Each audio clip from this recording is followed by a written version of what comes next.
In the sterile, chaotic hum of a major airport terminal, a story unfolded that would send shockwaves through a billion-dollar airline. It started with a 17-year-old girl, exhausted but triumphant, wearing a simple hoodie and joggers. She was judged, dismissed, and publicly humiliated by an airline employee who saw her appearance, not her potential. The employee sneered, telling her she couldn't possibly afford the ticket she desperately needed.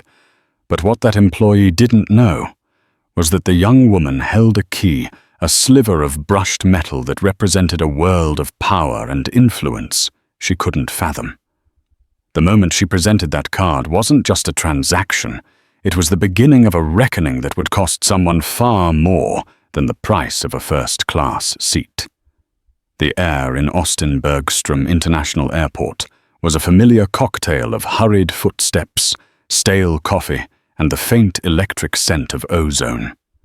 For Amara Jones, it was the final hurdle in a marathon week. At just 17, she felt a bone-deep weariness that no amount of youthful energy could conquer. Her brain, usually a whirring supercomputer of code and algorithms, felt like a dial-up modem struggling to connect. Her grey hoodie was pulled up a soft shield against the world, and her worn joggers were the epitome of comfort over style. In her backpack, nestled beside a state-of-the-art laptop, was a heavy crystal trophy, her grand prize from the Code Slam National Invitational. For 3 days, she had outmaneuvered, outcoded, and out-innovated hundreds of the nation's brightest young minds. She'd built an AI-driven resource allocation model for disaster relief that had left the judges a panel of Silicon Valley titans speechless. It wasn't just the win, it was the validation. It was the proof that the thousands of hours she'd poured into her passion, the nights she'd spent bathed in the glow of her monitor while her friends were at parties, had meant something profound. The victory came with a substantial scholarship, a paid internship at the tech giant InnovateX, and a sense of accomplishment that felt warmer than the Texas sun. Now all she wanted was home, Seattle. She craved the misty grey skies, the comfort of her own bed, and the proud, beaming face of her father, a retired software engineer, who had been her first and most important teacher. He was the one who had taught her that the logic of a clean line of code was one of the most beautiful things in the world. Her triumphant reverie was shattered by the cold, impersonal red letters flashing across the departures board. Cancelled. Flight 734 to Seattle. A collective groan rippled through the waiting area. A storm system over Dallas. The announcer's voice droned, was wreaking havoc on air traffic across the central states. Amara's heart sank. She joined the serpentine queue, snaking away from the majestic airline's customer service desk. The line moved at a glacial pace, each passenger's tale of woe, a miniature drama of missed connections, ruined vacations, and urgent business meetings. By the time Amara reached the front, an hour and a half later, her patience was frayed to a single, delicate thread. Behind the counter stood a woman whose name tag read Brenda. She had a severe lacquered helmet of blonde hair that looked like it could withstand a hurricane, even if the airline's planes couldn't. Her face was set in a permanent mask of weary disdain, her eyes scanning the crowd as if searching for new and interesting ways to be disappointed in humanity. She looked at Amara, her gaze lingering for a moment too long on the girl's casual attire, and her lips tightened into a thin, dismissive line. "Yes," Brenda's voice was sharp, brittle. "Hi," Amara began, trying to keep her tone pleasant. "My flight, the 734 to Seattle, was just cancelled. I really need to get home tonight. Are there any other options?" Brenda's fingers tapped a staccato rhythm on her keyboard, a percussive display of profound indifference. "Where there's a mess, everything's booked or cancelled. Looks like the next available seat to Seattle is tomorrow afternoon, 2:15 p.m. Economy." Amara's shoulders slumped. Tomorrow. There's nothing at all for tonight. Not on another carrier. Not through a different hub. Anything. The thought of spending a night in an airport hotel so close and yet so far from the finish line was unbearable. She just wanted her own bed. Brenda let out an exaggerated sigh, a gust of put-upon frustration. Look, miss, it's an act of God. We're not miracle workers. Hundreds of people are in your exact same situation. Her eyes flicked over Amara again from the simple cotton hoodie to the scuffed sneakers. A small, cruel smile played on her lips. I can put you on the standby list for a flight through Denver later tonight, but honestly, there are 60 people ahead of you on that list. Diamond Medallion members' corporate accounts. You're not getting on. The finality in her tone, the sheer pleasure she seemed to take in delivering the bad news, ignited a spark of frustration in Amara. She wasn't just a number. She was a passenger, a customer who had paid for a service. Okay, I understand. Stand by is a long shot, Amara said, keeping her voice level. What about buying a new ticket? Is there a seat for purchase on any flight heading to the West Coast tonight?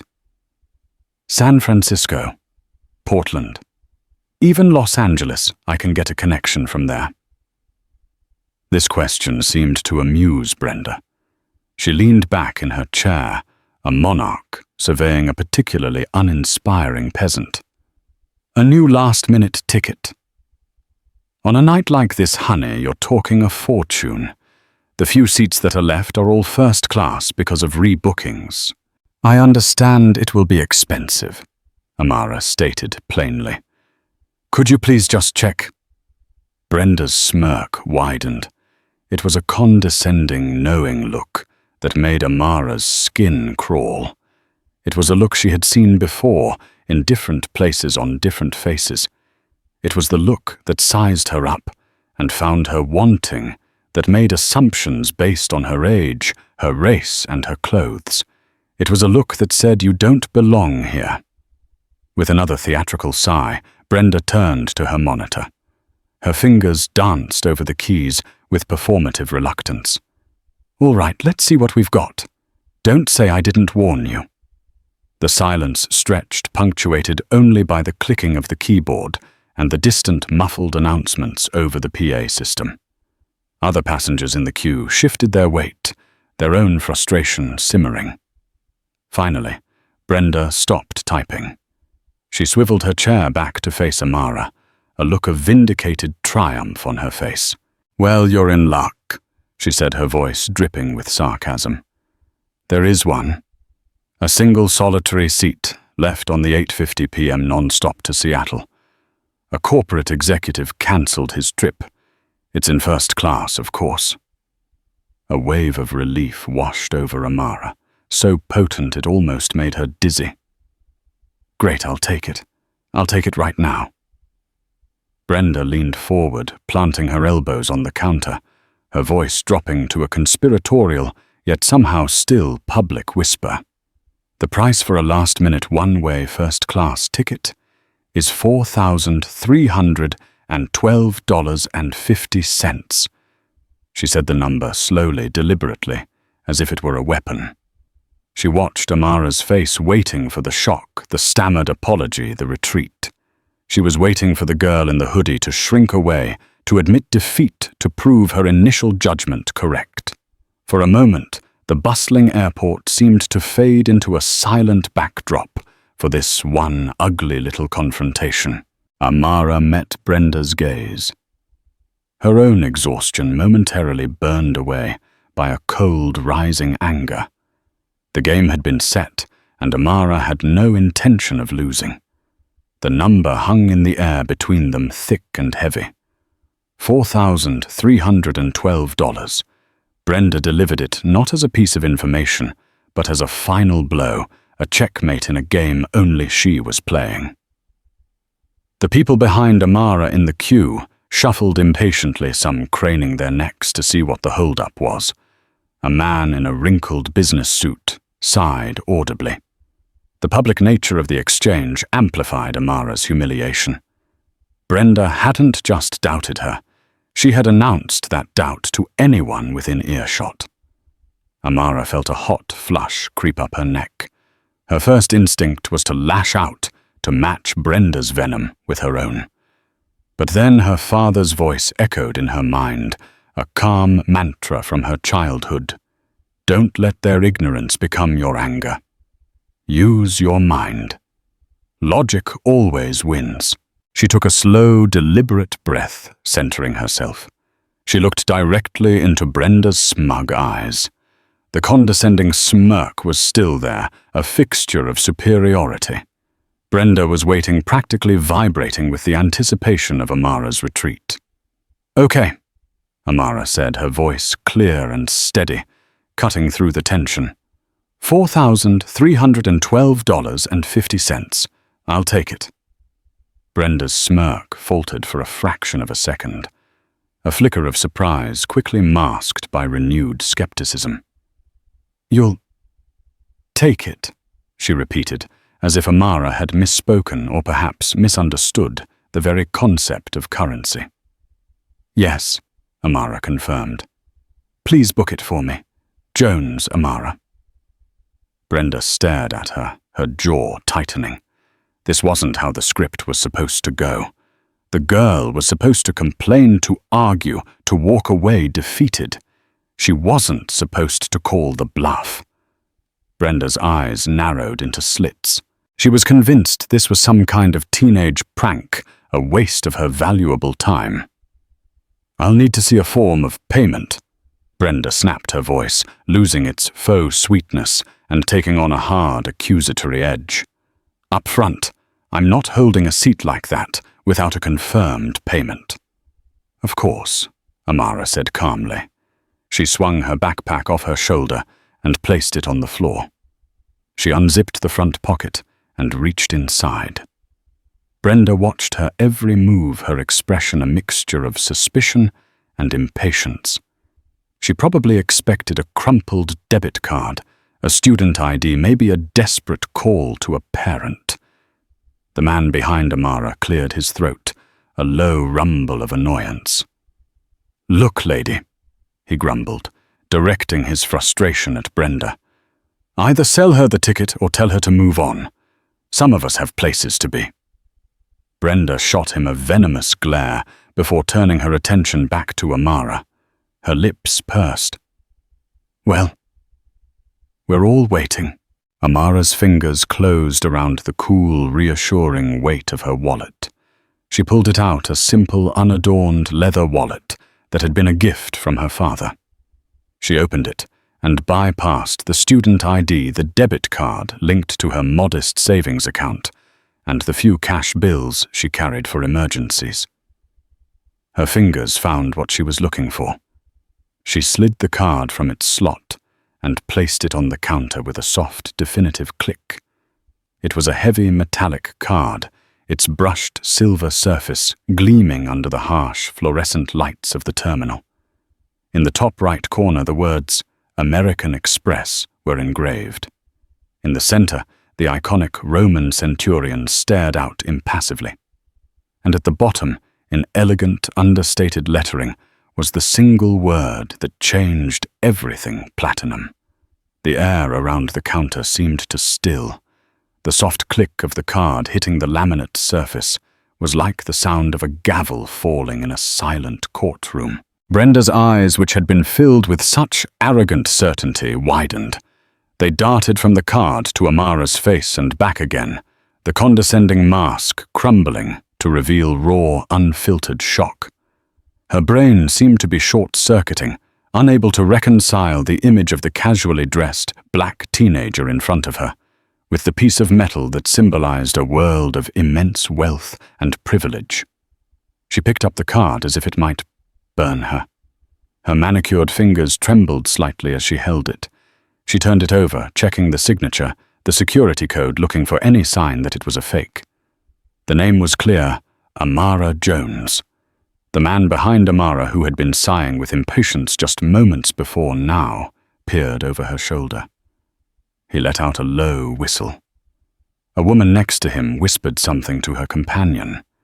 The energy of the entire queue had shifted from annoyance to captivated curiosity. They were all witnesses now. Brenda's face, which had been a pale mask of disdain, was now flooded with a blotchy, mottled red. She was speechless. The weapon she had tried to use against Amara, the exorbitant price of the ticket, had been neutralized with breathtaking efficiency.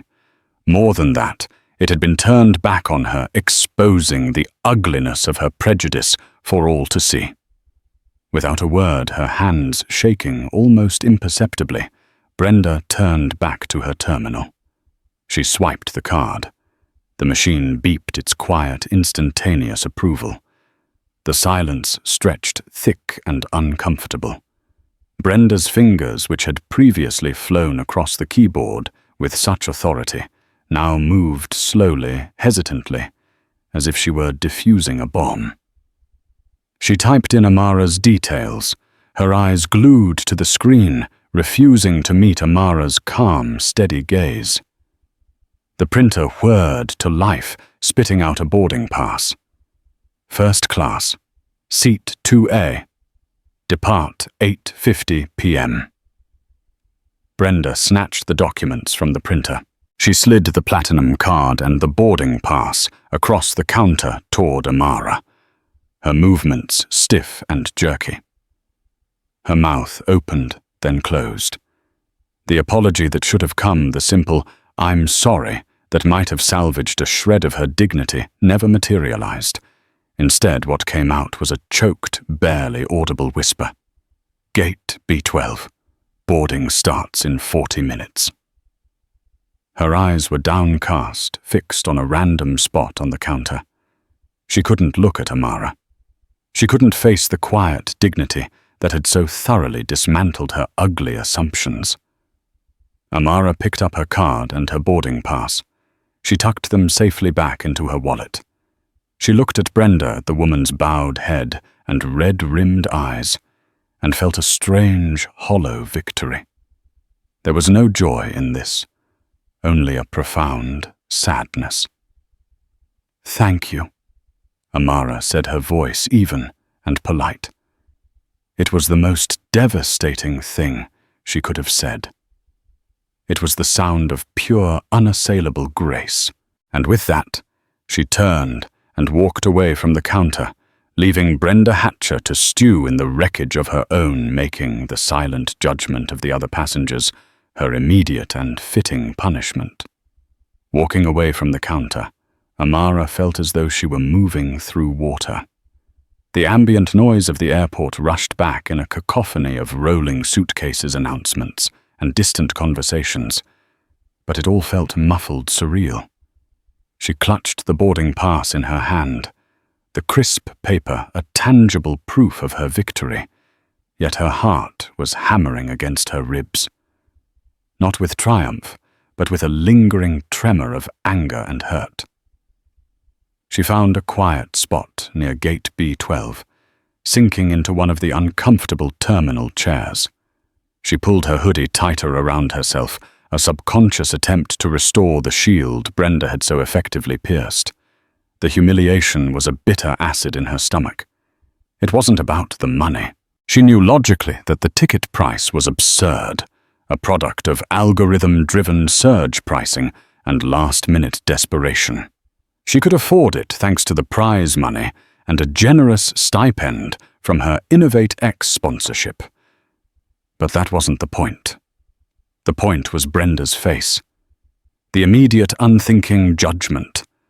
The sneer that dismissed her entire existence, her intelligence, her achievements, and boiled her down to a single flawed assumption.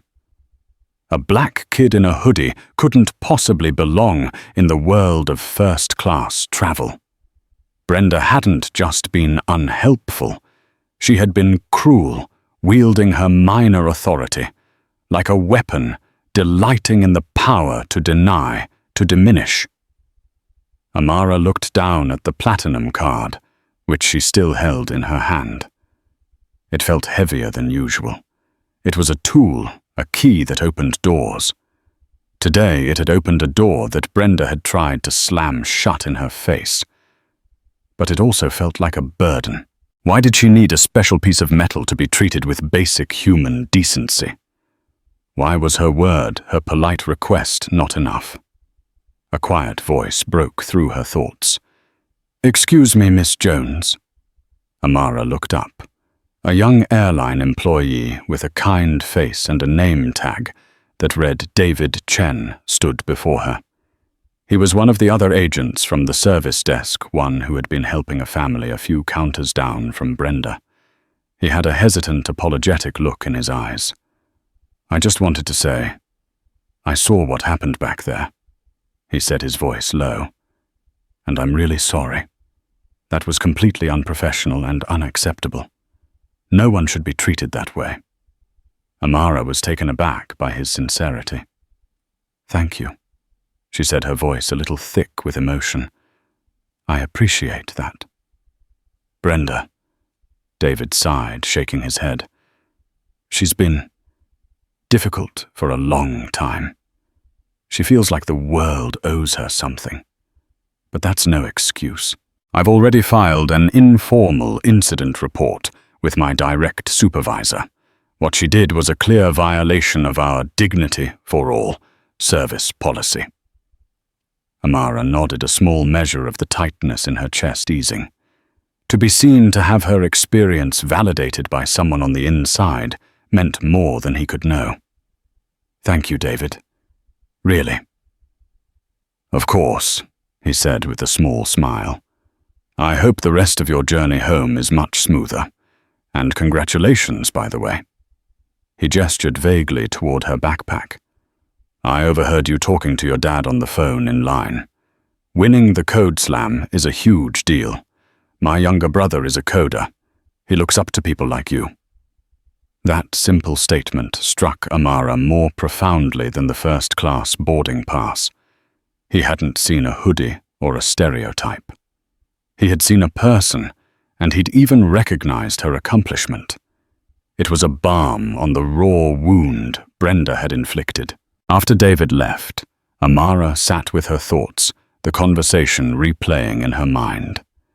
An informal report was good, but she knew how large corporations worked. An informal report could get lost, dismissed as a personality clash between colleagues. Brenda's behavior wasn't just a matter of poor customer service. It was a symptom of a deeper prejudice that, if left unchecked, would surely be directed at someone else. Someone who might not have a platinum card to defend themselves. Someone whose trip would be ruined, whose day would be shattered by that same ugly, baseless judgment. She thought about the card again. It wasn't just hers. It was a corporate part of the sponsorship package from Innovatex. Her mentor and primary contact there was a man named Robert Sterling, the company's vice president of future technologies. He was a brilliant, no-nonsense executive who had taken a keen interest in her project. He was also a man who valued efficiency, respect, and brand integrity above all else. Majestic Airlines, she recalled from the corporate travel portal, was InnovateX's exclusive domestic carrier. They spent millions of dollars with the airline every year. An idea began to form in her mind, sharp and clear as a line of perfect code. This wasn't just about her feelings anymore. It was about accountability. It was about the principle of the thing. A social media rant would be satisfying for a moment, but it would be fleeting, a burst of outrage in a sea of digital noise. A formal, well-documented complaint, however, was different. It was a data point. It was evidence. And in the corporate world, data was the only language that truly mattered. Boarding for Flight 850 began. As she walked down the jet bridge, the first-class flight attendant greeted her with a warm smile. "Welcome aboard, Ms. Jones. Can I get you something to drink before we take off? Water, orange juice, champagne." "Just some water, please," Amara said, sliding into her spacious leather seat by the window.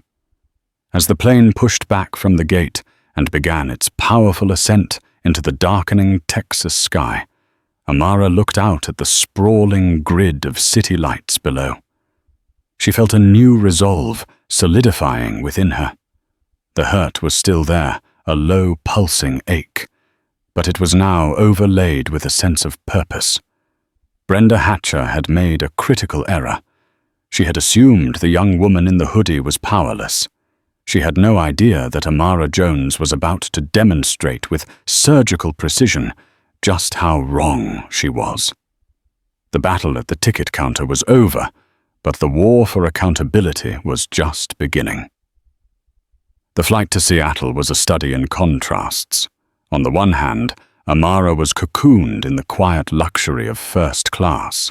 The seat was a comfortable throne, the flight attendant was attentive and kind, and the gentle hum of the engines was a soothing white noise.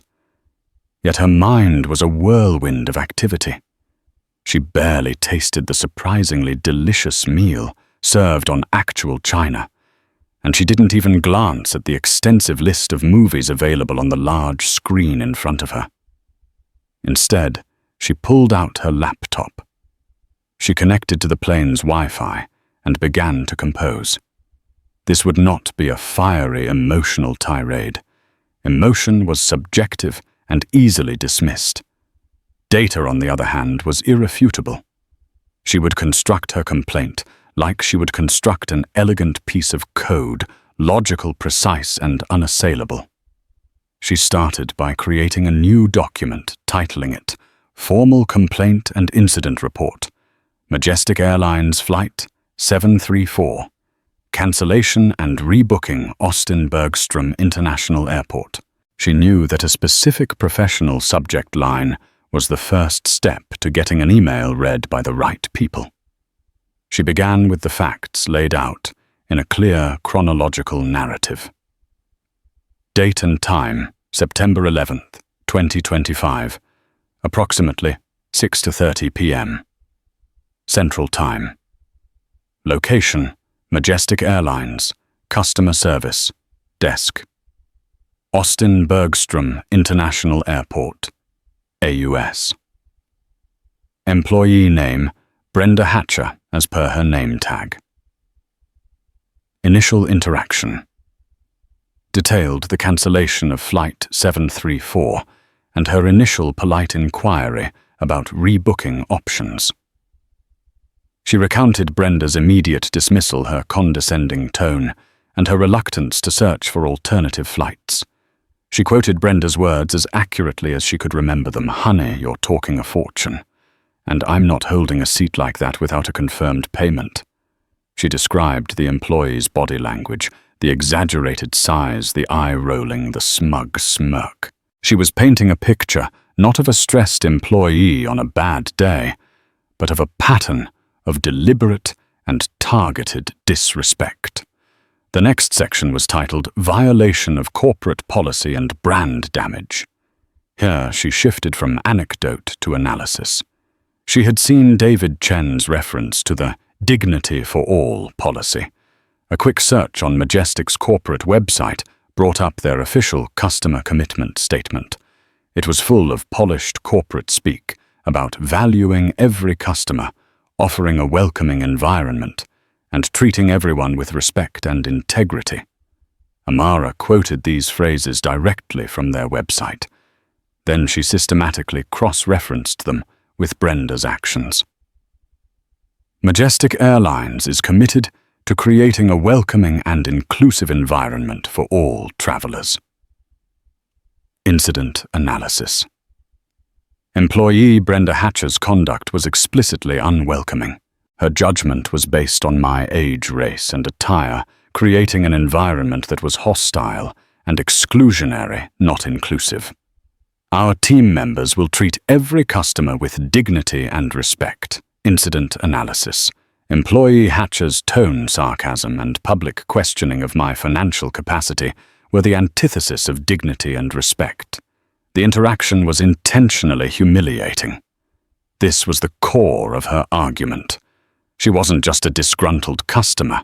She was holding the company accountable to its own stated values. Finally, she drafted the most critical part of the email, the part that would ensure it wasn't relegated to a low-level customer service queue. She added a section titled Corporate Account Implications. She wrote, "I must also note that my travel to Austin was sponsored by InnovateX Corporation as part of my participation in the Code Slam National Invitational. The ticket I ultimately purchased was paid for using my InnovateX Corporate American Express Platinum card. As I understand it, Majestic Airlines is the exclusive domestic carrier for all InnovateX corporate travel. This incident does not reflect well on the partnership between our two organizations. An experience like this raises serious questions about whether all InnovateX employees, partners, and sponsored guests can expect to be treated with the professionalism and respect promised in your service commitment, regardless of their individual appearance." This was the kill shot.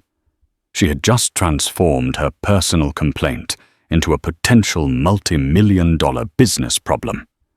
She wasn't just Amara Jones, a 17-year-old student anymore. She was Amara Jones, a representative of InnovateX, one of their major corporate clients. She read the entire document over 3 times, editing for clarity and tone. She removed any word that sounded overly emotional, replacing it with something more objective and clinical. The final draft was a masterpiece of controlled, righteous indignation. It was calm, factual, and utterly devastating. She addressed the email to the general customer relations address listed on the Majestic Airlines website. But she didn't stop there. She did a little more digging, using her research skills to find the corporate contact page. She added the email addresses for the Vice President of Customer Experience and the Head of Corporate Communications. Then she opened a new recipient line, rsterling@innovatex.com. She paused for a moment, her finger hovering over the keyboard. CCing her mentor felt like a huge step. But Mr. Sterling was a man who hated inefficiency and injustice in equal measure. He would want to know. He would see this not as her problem, but as a business integrity issue. She added his address to the CC line. As the plane began its final descent into Seattle, the lights of the city, a welcome sight through the clouds. Amara hit send. The email disappeared from her outbox with a soft whoosh. A digital arrow shot into the heart of a corporate behemoth. She closed her laptop, a sense of grim satisfaction settling over her. She hadn't screamed or cried. She hadn't made a scene. She had used her intellect, her poise, and the tools at her disposal to ensure that what happened to her would not be ignored. Brenda wanted to play a game of power and status. Amara had just changed the rules, the arena and the players. And she had a feeling she was about to win. In the sprawling glass and steel headquarters of Majestic Airlines in Dallas, Texas the next morning began like any other. Thousands of employees started their day navigating the complex logistics of moving hundreds of thousands of people across the globe. In the customer experience division on the 14th floor, the atmosphere was one of controlled chaos. A constant triage of complaints ranging from lost luggage to stale peanuts. Amara's email sent into this digital vortex might have been flagged and assigned a standard case number destined to receive a form letter apology and a $100 flight voucher in 3 to 5 business days. But it didn't land in the general queue. The inclusion of 2 vice presidents on the address line triggered an algorithm that flagged it as high priority, executive escalation. It bypassed the first 5 levels of customer service and appeared directly in the inbox of a senior analyst named Frank Miller. Frank, a 20-year veteran of the airline industry, had seen it all. He was jaded and cynical, but he was also exceptionally good at identifying a real fire amid 1,000 false alarms. As he read Amara's email, his cynical demeanor slowly dissolved, replaced by a growing sense of dread. The calm, factual tone was the first red flag. Hysterical all-caps rants were easy to dismiss. This was different. This was organized. The detailed timeline, the direct quotes, the referencing of specific corporate policies, this wasn't a typical complaint. This was a prosecution. Then he got to the final section, corporate account implications. When he saw the words InnovateX and Corporate American Express Platinum, an icy knot formed in his stomach. He didn't need to look up InnovateX. He knew exactly who they were. Theirs was one of the largest and most lucrative corporate accounts on the books, worth an estimated $30 million annually. He swiveled in his chair and walked briskly to his director's office, laptop in hand. "You need to see this. Now!" 10 minutes later, the email was on the screen of Eleanor Vance, the Executive Vice President of North American Operations. Vance was a formidable figure in the company. A woman who had clawed her way to the top through a combination of ruthless efficiency and political savvy. She was known for her icy composure and her utter intolerance for anything that threatened the bottom line. She read the email in silence, her expression unreadable. When she finished, she read it again, more slowly this time. She then looked up at the director, her eyes cold as a winter sky. "Get me the file on this employee, Brenda Hatcher in Austin. I want her entire service record, every commendation, every complaint, every performance review. And get the station manager in Austin on the phone." Just as she was issuing these orders, her private line buzzed. The display showed a name that made her blood run cold: Robert Sterling, InnovateX. The CC on the email had already done its work. She took a deep breath and answered the phone with practiced calm. "Robert, good morning. I was actually just reading an email regarding one of your sponsored students. I want you to know we are taking this matter with the utmost seriousness." The voice on the other end of the line was not calm. It was a controlled storm. "Eleanor, I don't think you grasp the situation. I have a 17-year-old prodigy, a brilliant young woman we are investing millions in, who was publicly humiliated by one of your employees because of the color of her skin and the fact she was wearing a hoodie. She was treated like a criminal. This isn't a customer service issue. This is a brand issue. This is a values issue." "I completely agree, Robert. It's unacceptable," Vance said, her mind racing. "Unacceptable doesn't begin to cover it," Sterling shot back. "We entrust our people to you. We pay you tens of millions of dollars a year with the expectation of professional, respectful service. My CEO saw the email this morning. He wants to know why we are partnered with an airline that allows this kind of behavior. The word review has been used, Eleanor, as in reviewing our corporate partnership. Do I make myself clear?" Vance felt a chill. "Crystal clear, Robert. I assure you I will be handling this personally. This is my top priority." "It had better be," Sterling said, and the line went dead. Vance slammed the phone down.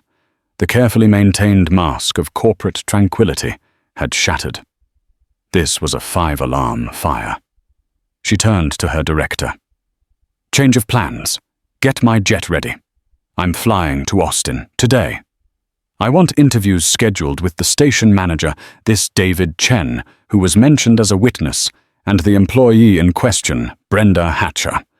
In that order. Tell them it's a corporate audit. No other details." Within hours, the corporate machine was in full motion. Brenda Hatcher's file was pulled. It was unremarkable for the most part, full of meets expectations reviews. But digging deeper, a pattern emerged. A handful of minor complaints over the years, all with a similar theme: rudeness, inflexibility, a dismissive attitude. None had been serious enough to warrant more than a verbal warning from a station manager who couldn't be bothered with the paperwork. Until now. In Austin, the station manager, a harried man named Ken, received the call from corporate. The phrase, "personal visit from Eleanor Vance," was enough to send a jolt of pure terror through him. He immediately called David Chen into his office. David, nervous but resolute, recounted the entire incident exactly as he remembered it. He confirmed Amara's version of events, down to the last detail: Brenda's sarcastic tone, her public announcement of the ticket price, her visible shock at the sight of the platinum card, and her utter lack of an apology. "Why didn't you intervene?" Ken asked, already knowing the answer. "Brenda has seniority, and she's vindictive," David admitted. "I knew stepping in would just make me her next target.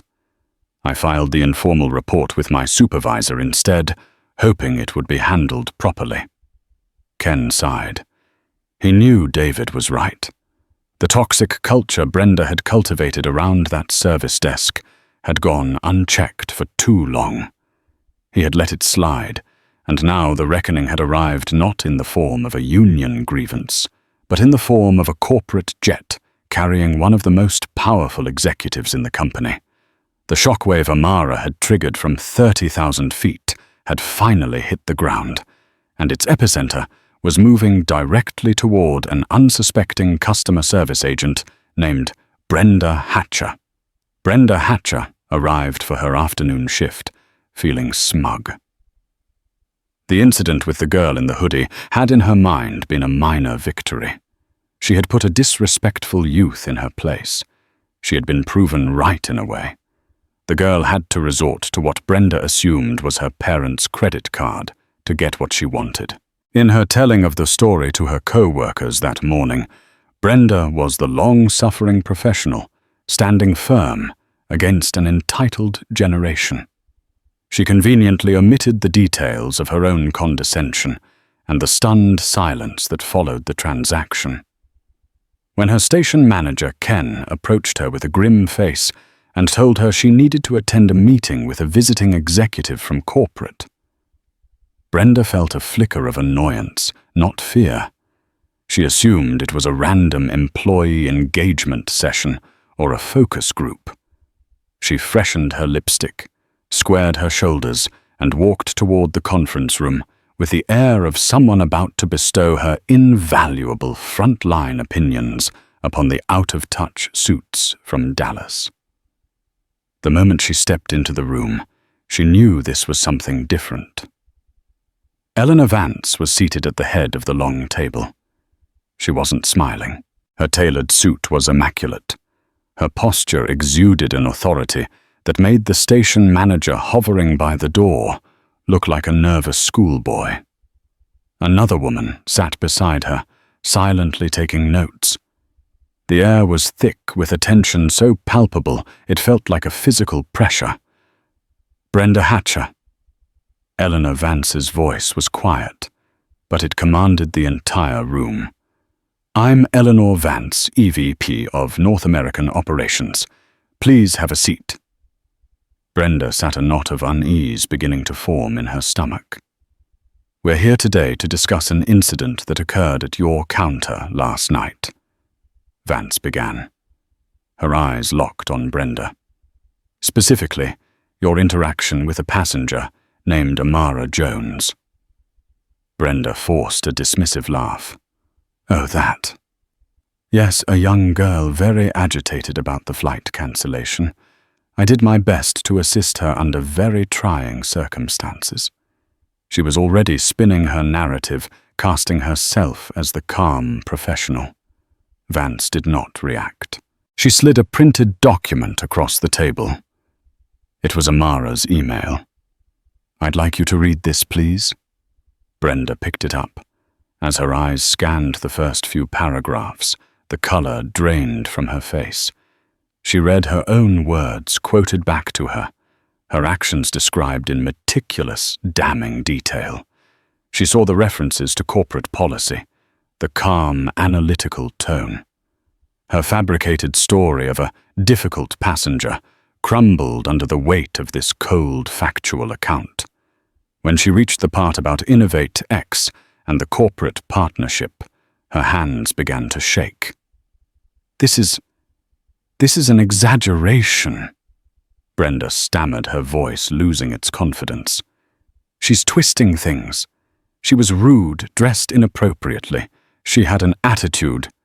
Did you or did you not refer to her as honey in a condescending manner?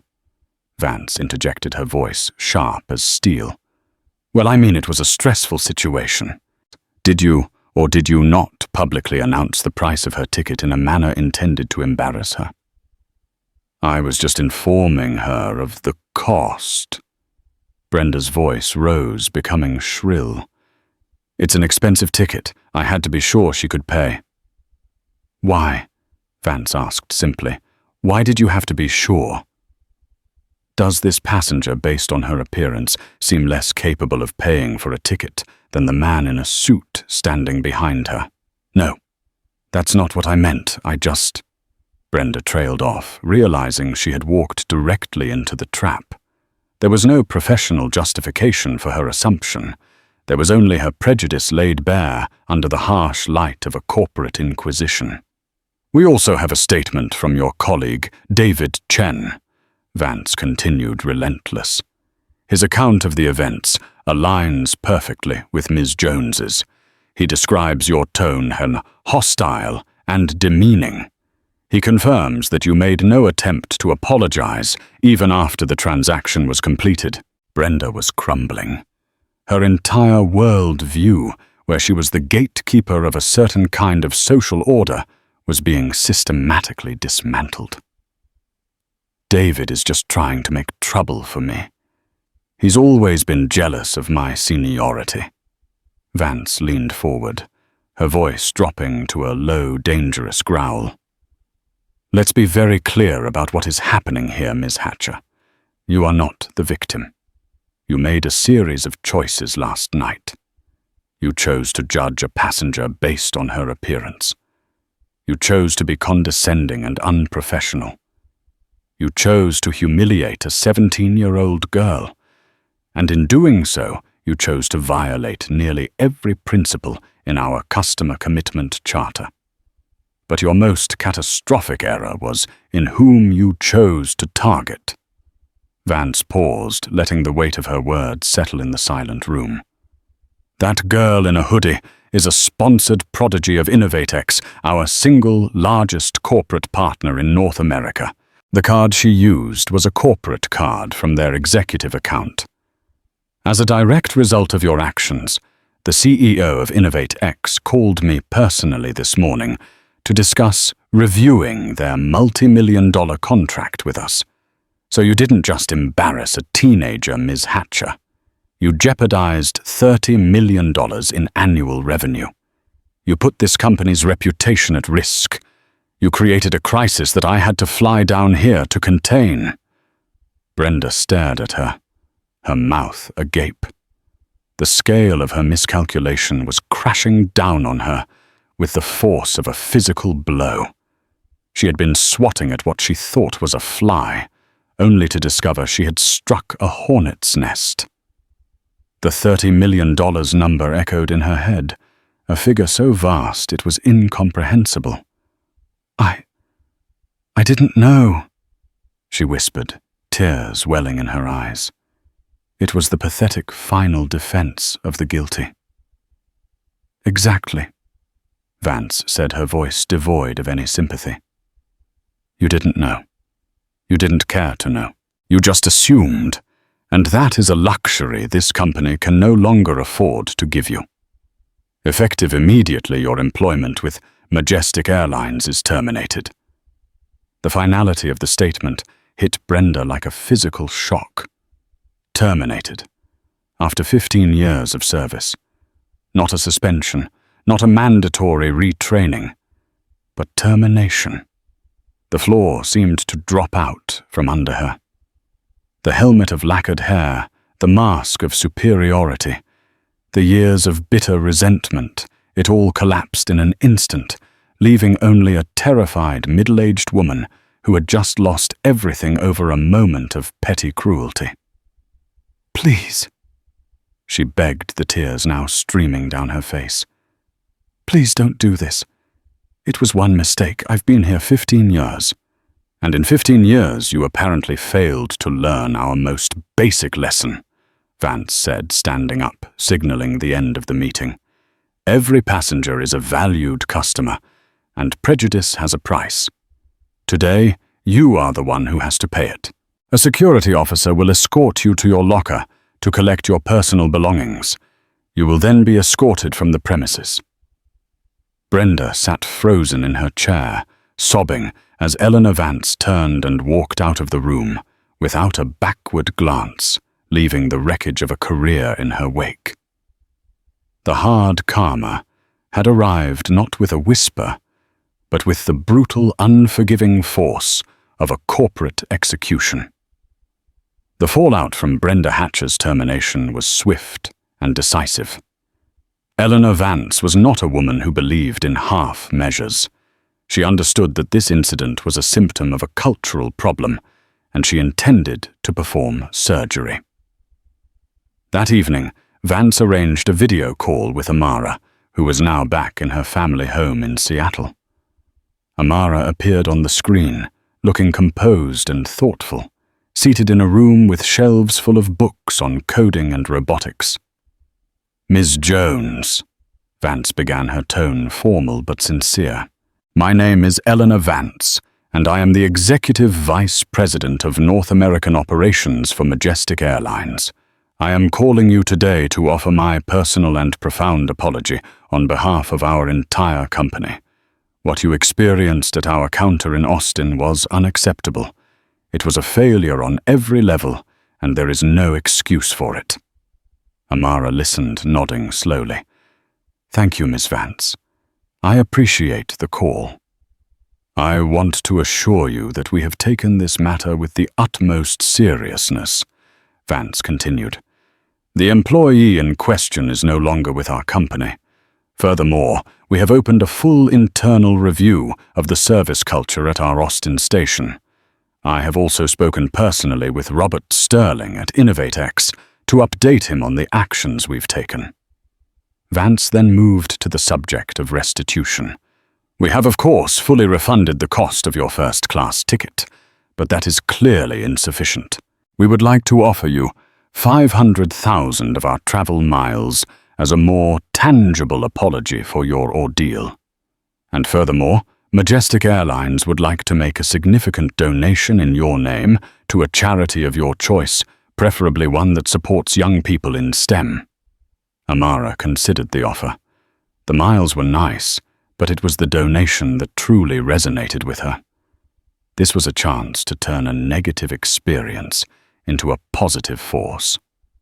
"Ms. Vance," Amara said, her voice filled with a maturity that belied her years, "I accept your apology.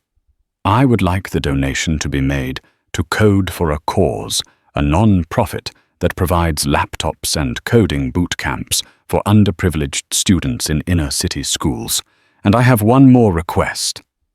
"Anything," Vance said, impressed by the young woman's poise. "I'd like to ask you to promote David Chen," Amara stated, "the agent who spoke to me after the incident. He showed integrity and kindness when it would have been easier to look the other way. People like him are an asset to your company, and their character should be recognized and rewarded." Eleanor Vance was momentarily speechless. The girl wasn't asking for more money or perks for herself. She was paying forward the kindness she had been shown and leveraging her newfound power to lift someone else up.